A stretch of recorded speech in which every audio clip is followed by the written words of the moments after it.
This may be a very uncomfortable thing for many people to hear, may be an uncomfortable thing for people to talk about. Do what you're told, keep your head down, you'll be good. That's the mentality, folks, and it's a program. It's a program to stop people from ever really noticing what the world is and what is going on here. Why are nobody talking about it? The only way to deal with an unfree world is to become so absolutely free that your very existence is an act of rebellion.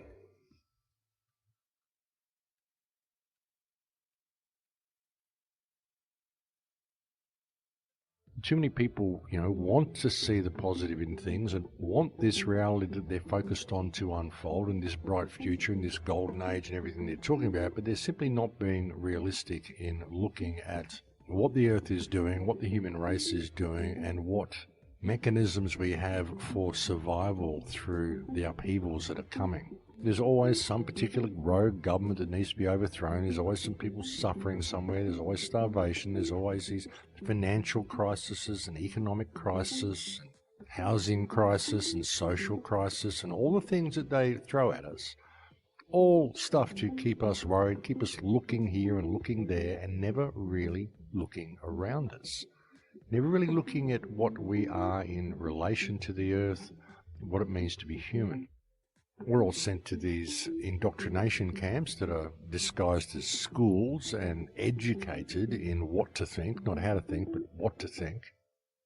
And from that point, as life progresses, things generally get harder and harder and more difficult for people as they go along, And by the time people are middle-aged, they're just sort of running around, keeping their heads down, keeping between the lines and hurrying off to work and doing what they're told and doing everything they can to keep their head above water.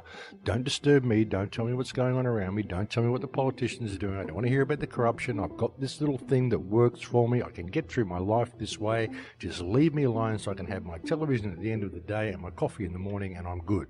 That's the mentality that people are programmed into, and they just keep their heads down and they don't want to look at what's going on around them. And no matter how much we attempt to change things and make the world better, nothing ever changes. The wars continue, the financial strife continues, the economic crisis continues, the social crisis continues, it all continues, nothing ever changes. When we do try to attempt to make some change, all we end up with is political theatre. Stuff like we see now. Political scandals, impeachments, the left and the right arguing back and forth against each other. But look at the left and the right. Who is the left and the right? Who are all these politicians? I mean, we may think that they are simply people who are elected of the people, for the people, by the people, all that sort of stuff that we're told. But really, when you look at them, folks, how come they're all billionaires and millionaires? Every politician on earth is a millionaire or a billionaire. No normal people actually get to be normal politicians and get to be put into a position of power anywhere. They're all part of the Millionaires Club, and they all support the same agenda. That's what politics is. It isn't there to help people. It isn't there to create a beneficial system for society or mankind. It's there to manage people into compliance with the ruling parasites so they can keep stealing. I mean, that's what they do, folks, but unfortunately most of the world has Stockholm Syndrome and actually sees these people as something wonderful that they should aspire to be like, and that they should admire and they should fawn towards and be excited to meet them and all sorts of stuff like that. They're a bunch of parasites, folks. And the main goal of that system is to keep people distracted so they never notice what's actually going on around them. Keep them tied up worrying about theatres of conflict and political rhetoric and all this stuff that they think means something when it doesn't. But they're all parasites, folks, and they're all groomed for the positions that they hold. And it doesn't really matter what country you look at, it's the same in every country. What has happened to our society over the last couple of generations is a dramatic loss in life skills to the people. People have become more and more dependent upon automation, more and more dependent upon canned food, upon recipes being prepared for them, upon gardens being prepared for them, upon everything being done for them.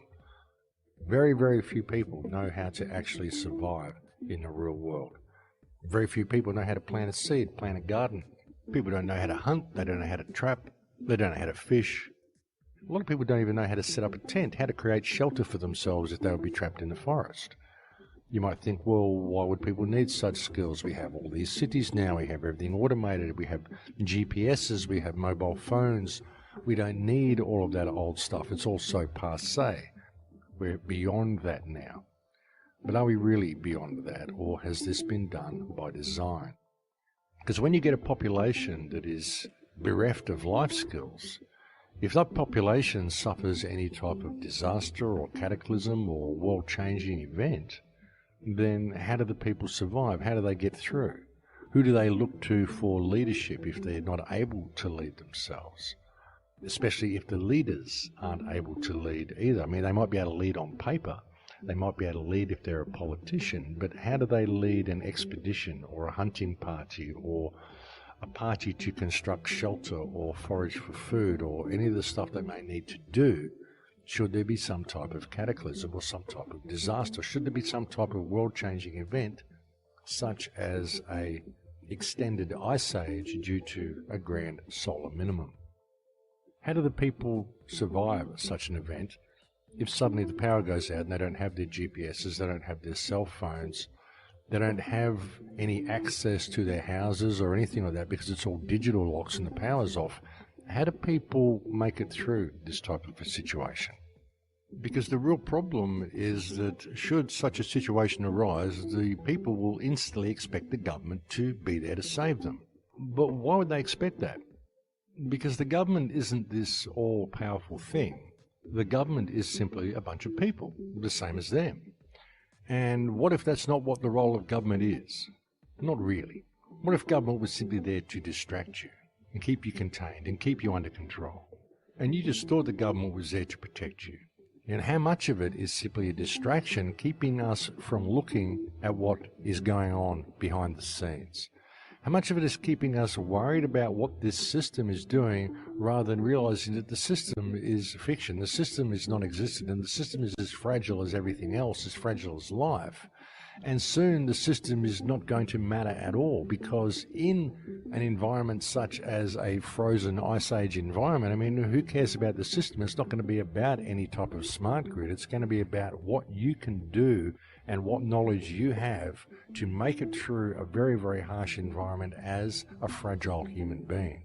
But again, it's all just part of the theatre, part of the distraction, all part of the plan to prevent us from ever really noticing what is actually going on with our home. You know, and the more and more that I look at this, the more and more it would not surprise me at all if that's what's going on. And I know these are really sort of esoteric things to think about. Some of this might be very confrontational for people to think about. You know, this type of reality. You know, the concept of the world is so vastly different to what we've been told. And the concept of recurring cataclysms, the concept of recycling of human consciousness, the gradual dumbing down of human consciousness, and even the concept of all of these rabbit holes being put there simply to distract us and to help in what is known as the externalization of the hierarchy. As I've mentioned before, you expose the system, you expose the workings of the mechanism, the revelation of the method, so that people become willing participants in the corruption which is condemning themselves and the rest of the world to wherever it is that we go after this experience. You know, I know it's very confronting to look at all of this sort of stuff, folks, but I think it's something that needs to be discussed. I mean, all possibilities need to be put on the table, all options need to be considered. There is no right or wrong in any of the stuff we're looking at. I mean, sure, there are wrong things. It's wrong to hurt people. It's wrong to inflict yourself on others. It's wrong to do any type of willful damage. We know what is right and we know what is wrong. The theories that we have in looking at the rabbit holes we go down, there is no right or wrong in any of this discussion. All there is an attempt at reaching some level of understanding of the human condition and some level of understanding of the environment and the world in which we live in and what it really means to be human and what we are facing in this world, you know.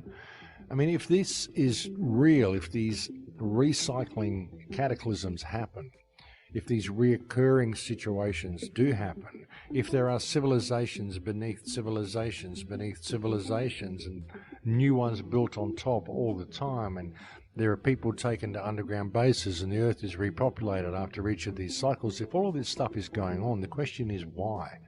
If it isn't some sort of a soul harvest, then what is it for? What is the purpose of all this? I mean, if this was simply the world that we live in and it was subject to recycling cataclysms, recurring cataclysms, Wouldn't it simply be beneficial to create a reality or a society that can adapt to these cataclysms and live according to them happening all the time and just find a way through it all? Why is all of this stuff so hidden? Why are we kept running on the treadmill? Why are we kept in a situation where we have to pay to be alive? Why is all of this stuff done to us to keep us so distracted from what it means to be human? There's got to be a higher purpose to it all. And that's really what becomes the most interesting part about it, folks.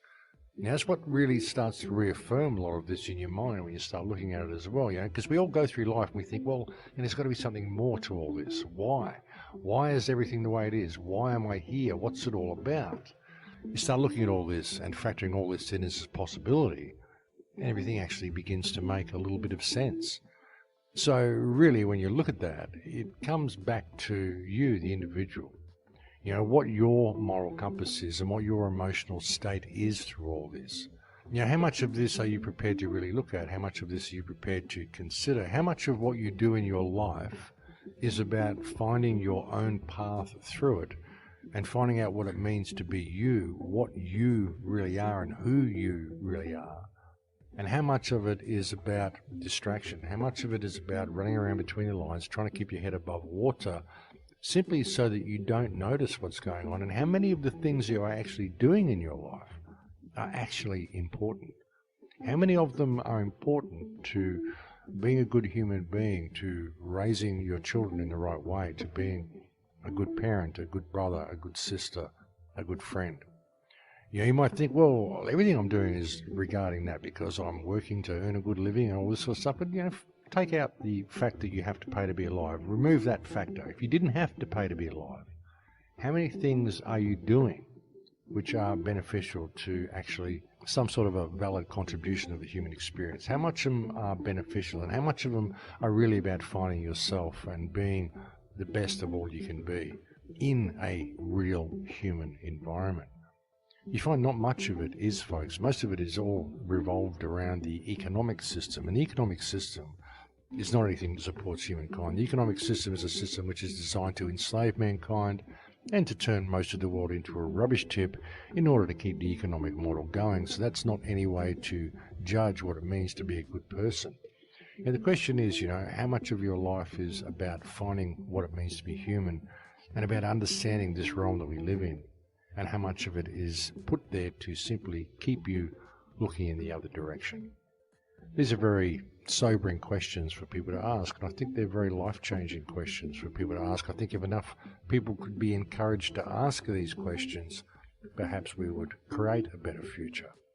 And and whatever the future holds, whatever the human experience is, I really don't think it needs to be like this.